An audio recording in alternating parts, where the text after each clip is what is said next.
Olá pessoal, hoje nós vamos tratar aqui do tema Jesus no nosso curso básico. Meu nome é Rômulo e espero poder trazer algumas informações, obviamente algumas ideias que são trazidas pela doutrina espírita, sempre com base no Evangelho e analisando Jesus de uma maneira muito especial, muito importante,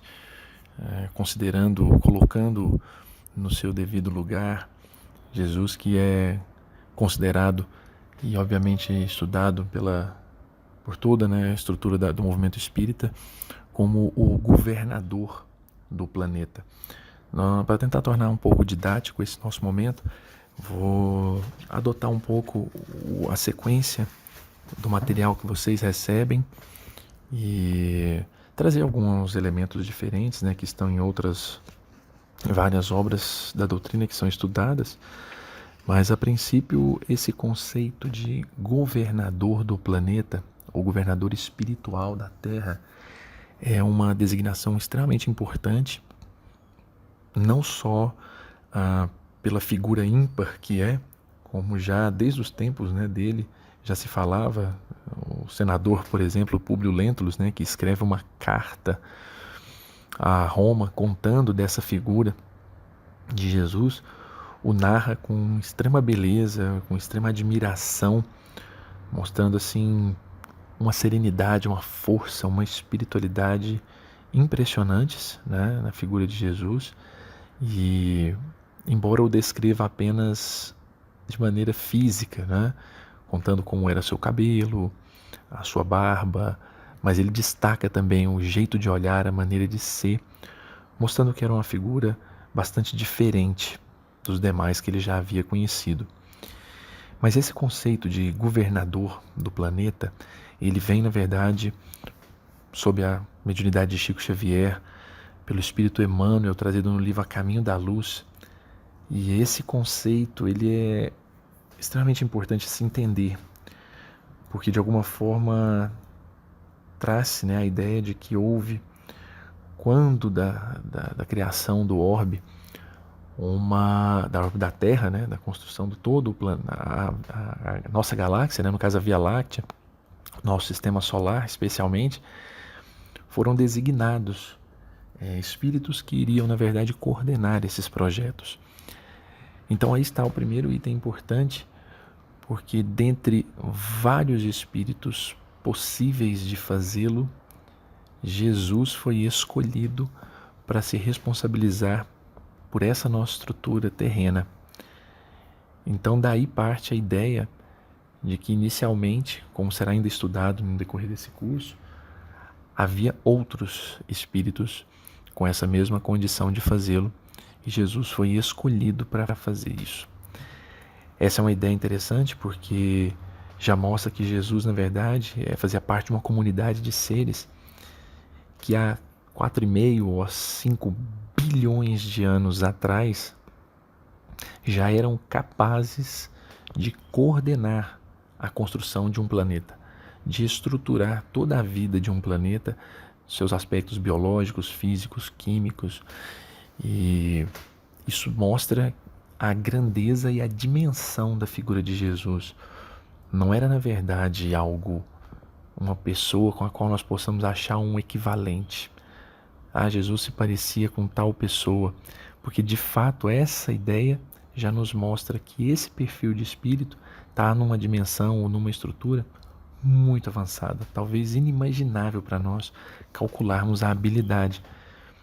Eu brinco muitas vezes que eu não consigo sequer montar um sistema solar com algodão, e usando algumas coisas materiais, de brinquedo para fazer com meus filhos. E naquela época, há 4, 5 bilhões de anos atrás, Jesus já o sabia, já era capaz de coordenar isso, mostrando aí toda a sua dimensão e conhecimento em todas as áreas, coordenando então outros espíritos que fariam parte dessa estrutura.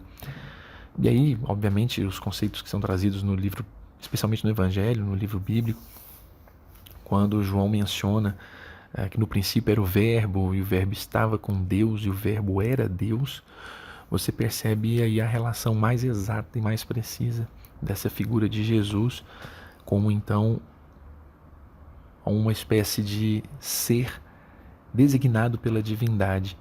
E para nós, hoje, ao olhar isso, ainda parece tão incrível, tão fora da curva, que há esse conceito, né, de que Jesus seria Deus. E aqui vem uma primeira observação importante,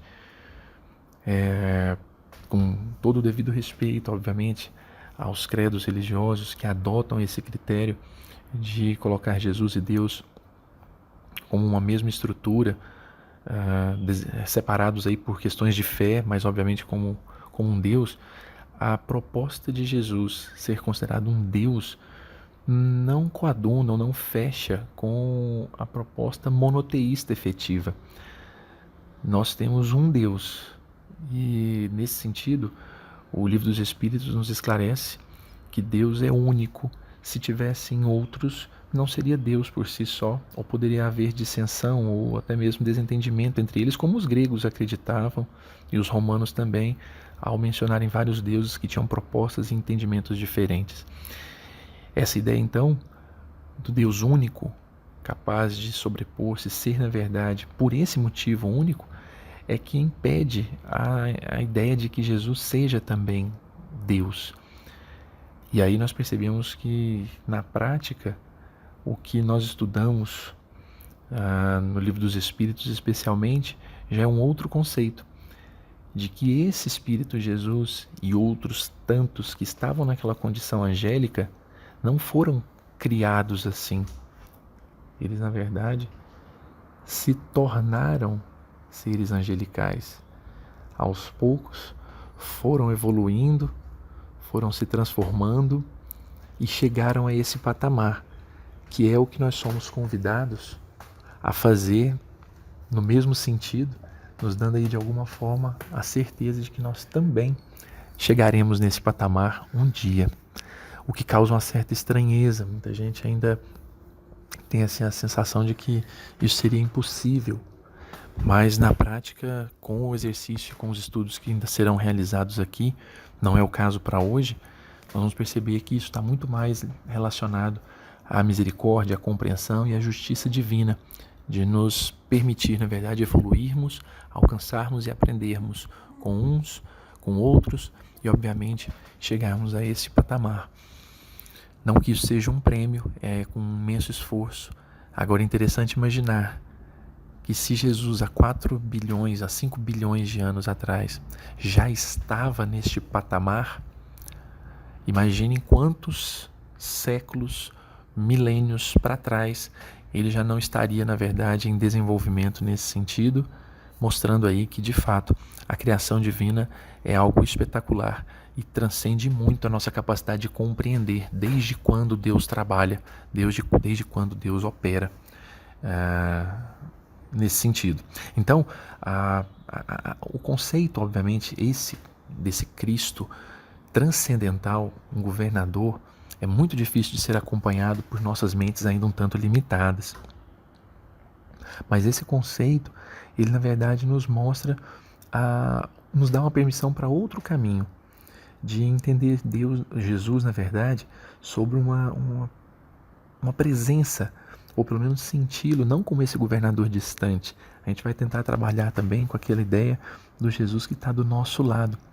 E tem uma historinha muito bacana trazida por Humberto de Campos, que conta a história de um monge que passou muito tempo, na verdade, pedindo para ver Jesus. Ele trabalhava, era um homem dedicado, mas ele queria muito ver Jesus, estar com Jesus. E aí, num certo dia, ele, pela manhã, ao fazer suas orações, ele agacha-se, ajoelha-se e faz um pedido muito intenso. Todos os dias, um monge era responsável por abrir as portas do convento para receber as pessoas, os doentes, as pessoas famintas. E ele então, ao se ajoelhar e fazer essa oração muito intensa, pedindo para encontrar com Jesus, ele de repente recebe a visita. Jesus estava ali, do seu lado, apareceu para ele naquele momento. E na hora que Jesus apareceu, o sino tocou. E ele era o monge da vez. Ele tinha que abrir as portas do convento naquele dia, do seminário, perdão. E desesperou-se, na verdade, porque ficou incerto, mas não teve jeito. Fechou a porta e foi até lá. Foi cumprir as ordens de abrir. E cuidou do povo, ajudou as pessoas, deu comida àquele que estava faminto, ajudou o doente e ajudou de toda maneira possível.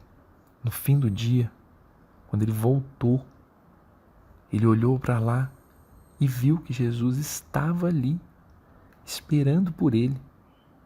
Então ele ficou estranhou, porque passou o dia todo e tinha deixado ele lá esperando.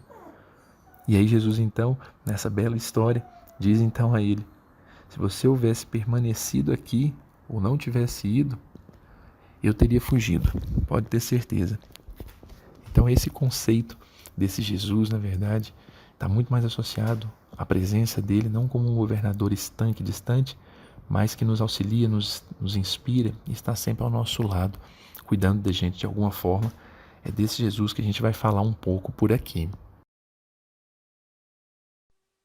Sobre a vida de Jesus, há muito pouco, na verdade, traduzido ou pelo menos escrito de forma séria e segura, a não ser os relatos do Evangelho e outros tantos que são apresentados por um ou por outro historiador, mas na prática as verdades sobre a vida de Jesus, especialmente antes dos 30 anos, ela é um grande enigma, e esse enigma talvez tenha todo o sentido de ser preservado e respeitado também, embora, claro, à medida que formos crescendo, isso vá se desvelando ou se apresentando de maneira mais especial.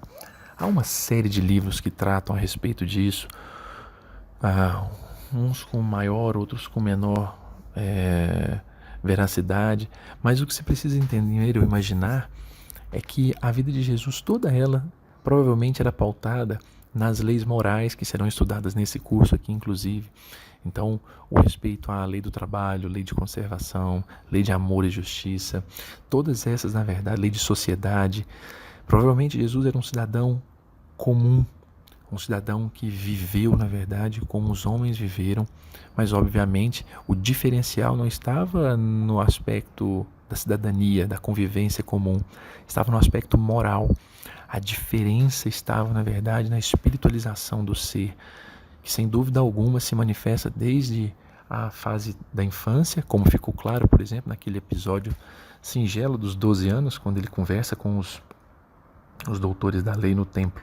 Então esse conceito de um Jesus, na verdade, diferente, que tenha tido contato com um ou com outro povo à época, que tivesse caráteres espiritualistas diferenciados, mas o mais importante é lembrar que Jesus estava já acima de todos esses, na verdade, no conceito ou no critério moral. Esse desenvolvimento era para ele algo natural.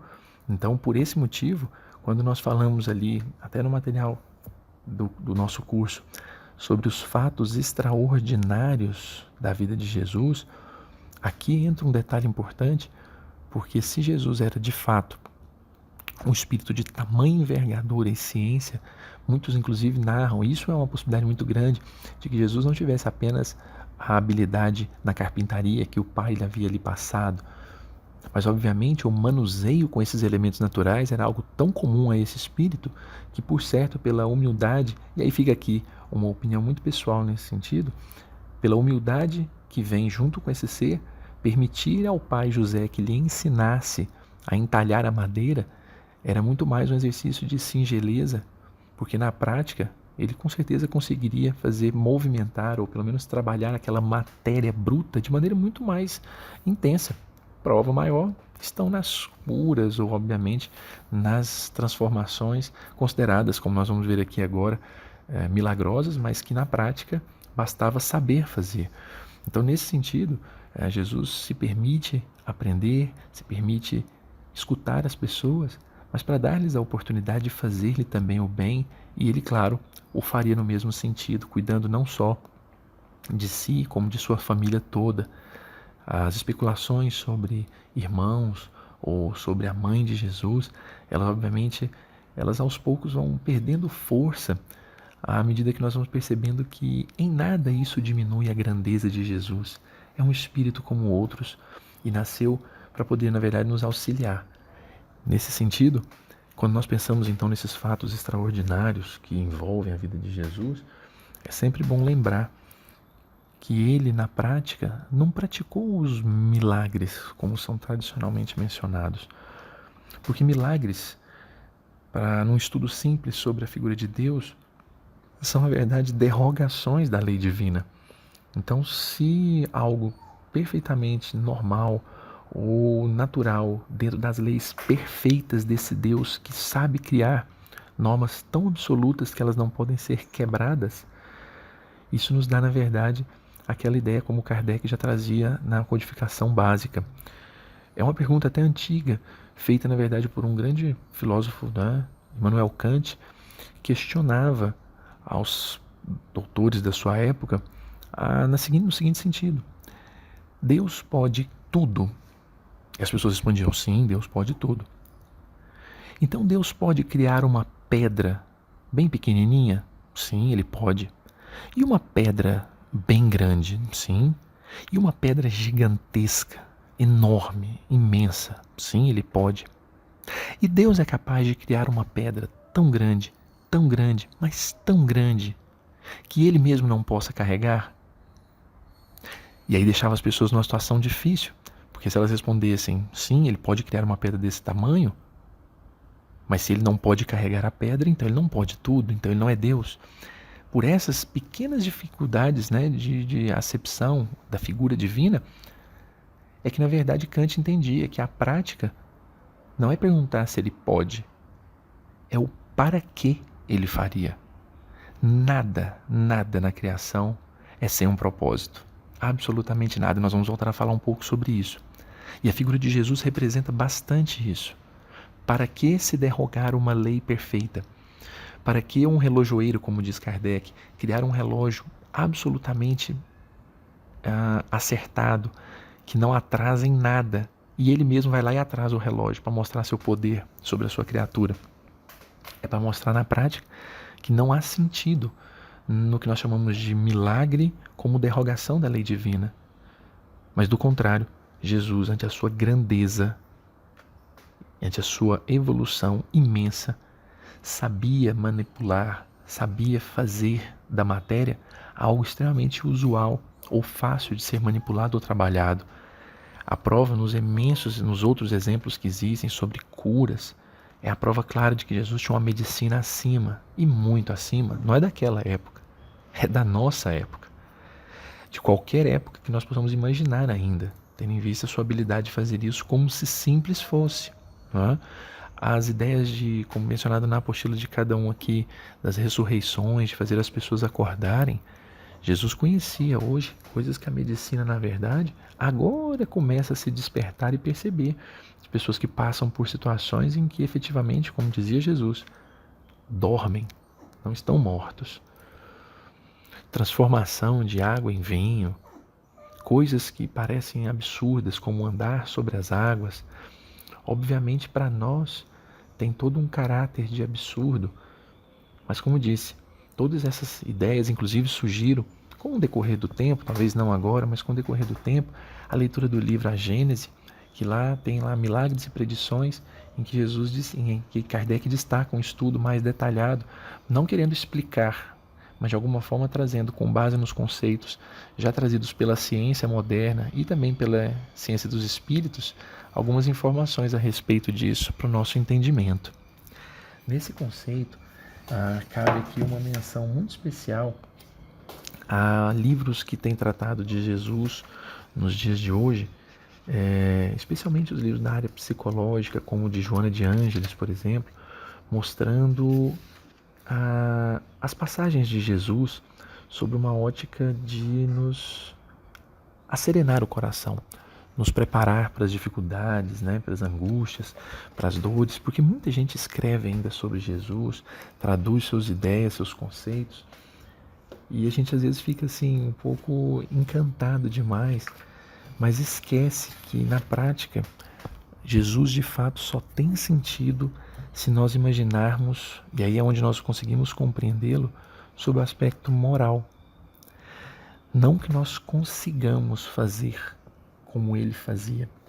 Aqui é preciso deixar bem claro que o Livro dos Espíritos, né, quando Kardec pergunta quem é o Espírito, modelo e guia, os Espíritos respondem de forma muito rápida: Jesus. Jesus é o modelo e guia. Agora é óbvio que um Jesus transcendente, fora do padrão, que eu não consigo acompanhar, como é que eu vou tomar isso como modelo e guia? Como é que eu vou adotar um critério de perfeição absoluta se eu não consigo, às vezes, vencer as minhas próprias mazelas pequenas aqui do dia a dia? É por esse motivo que nessa estrutura, que obviamente a doutrina espírita mostra, ela deixa claro que todo esforço, todo empenho, como está lá no capítulo 17 do Homem de Bem, está lá uma narrativa de todos os atributos do homem de bem. E no final Kardec menciona, mas que é o esforço, na verdade. O verdadeiro espírita se reconhece não é porque faz caridade, o verdadeiro espírita não se reconhece. O verdadeiro cristão, por assim dizer, não é porque ele faz isso ou faz aquilo. O verdadeiro espírita se reconhece pelo esforço constante de vencer as suas próprias imperfeições.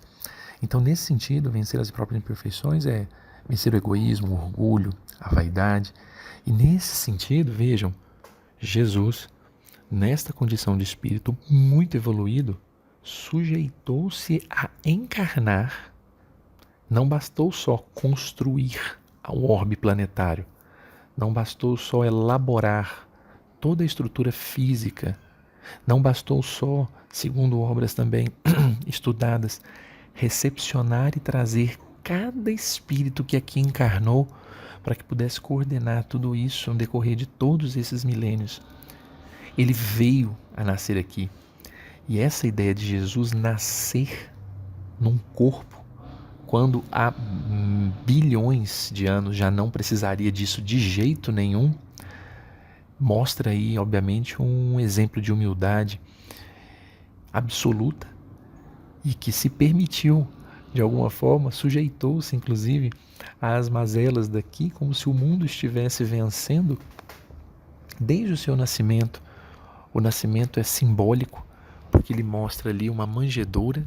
Ele poderia ter nascido de alguma forma em qualquer lugar que quisesse, mas fez muita questão de estar próximo dos elementos animal, hominal, mineral e espiritual, por certo, uma vez que uma pleiade de espíritos do bem vinha em forma de luz recepcionar.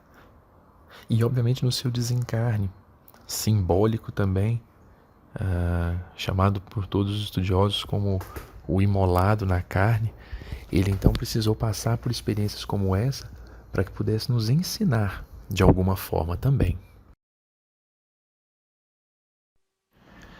Então a grande questão que envolve Jesus para nós hoje é exatamente perceber a observância da lei de Deus, tentar de alguma forma compreender a maneira como a qual ele agia, para que a gente possa imaginar a possibilidade de adentrarmos ou tornarmos de alguma forma esses espíritos, né, esse espírito de luz que a gente imagina. Acho muito legal quando Paulo fala na carta aos Filipenses, Jesus aniquilou-se a si mesmo, tomando a forma de servo e fazendo-se semelhante aos homens. Quer dizer, essa ideia já nos mostra aí com clareza a habilidade de Jesus, porque a gente não podia ir ter com ele. Ele, na verdade, veio até nós, né? Veio aqui de alguma maneira para que nos pudesse dar o exemplo, mostrar a grandeza da riqueza dos preceitos morais, que inclusive serão estudados aqui de forma mais detalhada quando formos fazer o estudo do Sermão do Monte, um estudo extremamente importante e que obviamente resume, mas contém dentro dele todas as referências necessárias para um espírito, na verdade, caminhar e tornar-se um espírito angelical, um espírito celestial, como o próprio Jesus é. Então, de alguma forma, vejam só, o exemplo é tão singelo que, da mesma forma que alguns não podem a chegar muitas vezes no plano, na situação espiritual que nós nos encontramos, já buscamos respeito, a fraternidade, humildade de alguma forma, ainda que de forma muito tímida, mas alguns estão ainda longe disso. Razão pela qual não se espera que estes, na verdade, venham ao nosso encontro. O exemplo de Jesus é no sentido inverso. É que, na verdade, nós é que devemos ir àqueles que precisam, aniquilando-nos, né, como diz Paulo, para que a gente possa, no fundo, fazer como Jesus fazia. Então, a proposta, obviamente, desse estudo, dessa nossa conversa, até por causa do formato um pouco diferente, é nós imaginarmos, então, uma relação diferente com esse Jesus. Uma relação diferente que eu digo no sentido de onde nós vamos procurar por Jesus. Os livros, obviamente, vamos trazer muitas informações, mas os livros existentes hoje, eles tratam muitas vezes de um Jesus filosófico que trouxe, na verdade, uma orientação moral especial, diferenciada. Mas esse conceito de imaginar um Jesus, obviamente, diferente, um Jesus no outro, naquela famosa frase, né, que é trazida no Evangelho de Mateus: pois tive fome, me deste de comer, tive sede, me deste de beber, fui estrangeiro, né, e me acolheste. Essas propostas de encontrar Jesus é exatamente no sentido de nós irmos ao encontro daquele que padece ou que sofre, esteja ele em casa, na família, para que a gente possa sentir um pouco porque sim, Jesus é modelo e guia. Porque do mesmo jeito que esse Jesus interessante chamar a atenção, nós imaginamos esse Jesus absolutamente transcendental, o governador, mas esquecemos do Jesus que se emociona, do Jesus que ri, do Jesus que chora. No Evangelho de Lucas, basta ver o momento em que Jesus estava em oração profunda, que inclusive narra-se um suor com sangue, na verdade, mostrando ali também uma figura de intenso sofrimento, mas não o sofrimento que nós estamos acostumados, não é o sofrimento que nós idealizamos aqui, mas aquela sensação, na verdade, de Jesus estar vendo no outro, por mais que o esforço estivesse sendo feito, e ele que tinha consciência clara de que não iria se alterar ali, os homens não iriam mudar do dia para a noite. Ele sabia que mesmo havendo um livre-arbítrio, que vai também ser estudado em momento oportuno, isso na prática não ia se consolidar ali, tanto que ele já falava de futuro, do Consolador prometido que chegaria, mostrando na sua ciência, na sua sabedoria imensa de homem que olha como que do alto do monte, não é? Para quem está olhando do alto do monte, vê com clareza tudo que vai acontecer lá embaixo. Mas para quem está lá embaixo na planície, não consegue antever episódios de encontrar, por exemplo, alguém que vem no caminho contrário. Mas Jesus, em sua sabedoria e ciência, conhecia isso. Então ele não tinha nenhuma expectativa de que as coisas acontecessem imediatamente. Não mesmo. Mas, por óbvio, sentia as pessoas na verdade. E ele percebia o quão duro era.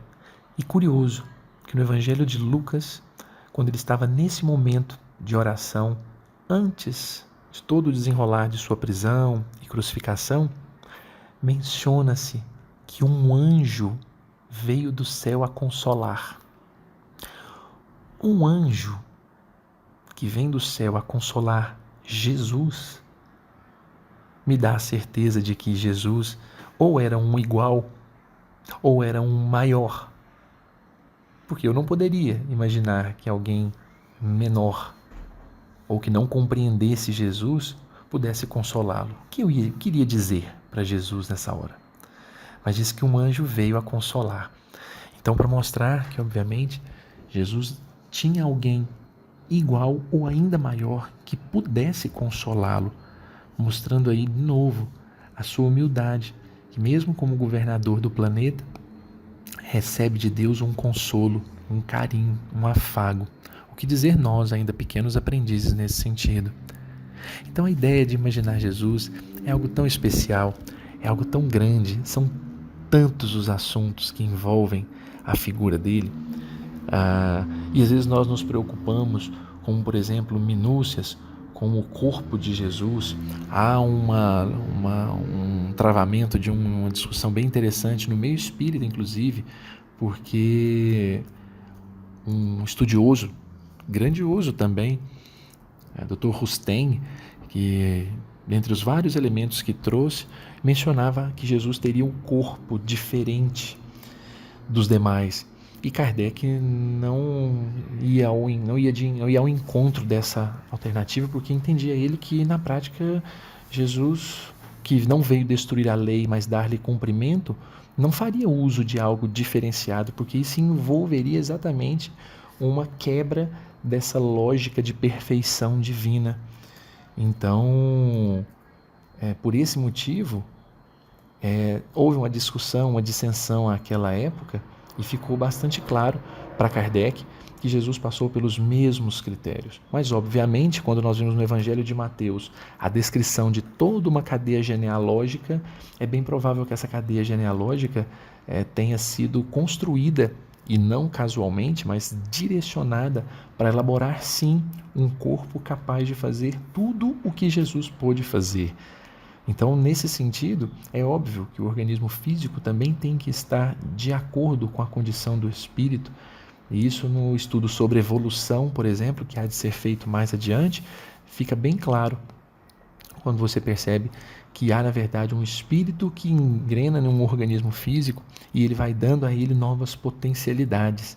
Mas esse corpo também não pode ser um corpo limitado. Ele tem que estar com as condições e capacidades já avançadas para que possa ser desenvolvida.